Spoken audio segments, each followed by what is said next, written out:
বাংলা যদি হিন্দু ধর্ম নষ্ট হয়ে যায় তাহলে তার প্রধান কারণ কি? দেখুন, খ্রিস্টানদের রাজ্যের আশেপাশে একটি করে খ্রিস্টান মিশনারি স্কুল আছে। এছাড়াও আপনারা দেখতে পারবেন যে মসজিদের আশেপাশে একটি করে মাদ্রাসা রয়েছে। কিন্তু আমাদের সনাতন ধর্মের মন্দিরের আশেপাশে কোনো গুরুকুল দেখতে পাবেন না। সনাতন ধর্মের সন্তানদের কোনো শিক্ষার ব্যবস্থা নেই। কিন্তু আপনারা উপর পাশে দেখতে পাবেন যে খ্রিস্টান, ইসলাম তাদের ধর্মীয় শিক্ষা দেওয়া হয়।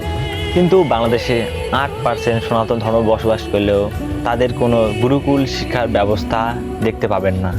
এর প্রধান কারণ হলো আমাদের হিন্দু ধর্মের সন্তানরা যতদিন না বৈদিক শিক্ষা জ্ঞানে অধ্যয়ন করবে, গীতায় অধ্যয়ন করবে, ততদিন না পর্যন্ত তার আগে কোনো দিন হিন্দু জাগরণ সম্ভব নয়।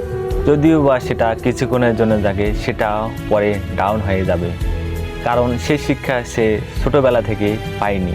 অপর পাশে আমরা দেখি যে একটা খ্রিস্টান ধর্মের মানুষ, একটা ইসলাম ধর্মের মানুষ, তারা ধর্মের প্রতি খুবই সহনশীল। যখন ধর্ম রক্ষার সময় আসবে তখন ধর্ম রক্ষা করবে, এটাই তাদের ধর্মীয় শিক্ষা, যেটা আমাদের সনাতন ধর্মে শিক্ষা দেওয়া হয় না।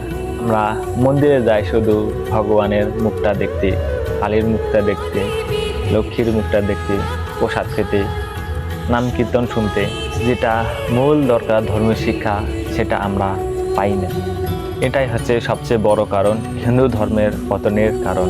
যদি গুরুকুল শিক্ষার মাধ্যমে সন্তানদের শিক্ষা দেওয়া হয় তাহলে তারা একমতের বিশ্বাস করবে। কালী, দুর্গা, মনসা এরা সবাইকেই মানবে, কিন্তু মত এদের একটাই থাকবে, সেটা হলো বেদ এবং গীতা, যেটা ভগবান শ্রীকৃষ্ণ বারংবার বলেছিলেন, আপনারাও তো জানেন।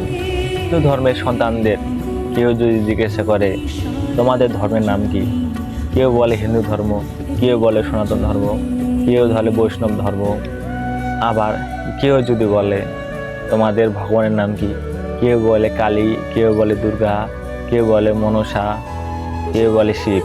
এইভাবে বিভক্ত যতদিন থাকবে ততদিন হিন্দুরা জাগানো সম্ভব নয়। এই কারণে হিন্দুরা সংগঠিত নয়।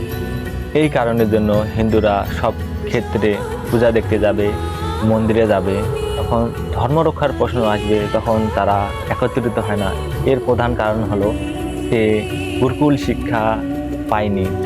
হ্যাঁ, কিছু কিছু ক্ষেত্রে গুরুকুল শিক্ষা ব্যবস্থা আছে, কিন্তু সেখানে চার্জ অনেক বেশি, সেটা সাধারণ মানুষের পক্ষে দেওয়া অসম্ভব। বাংলাদেশ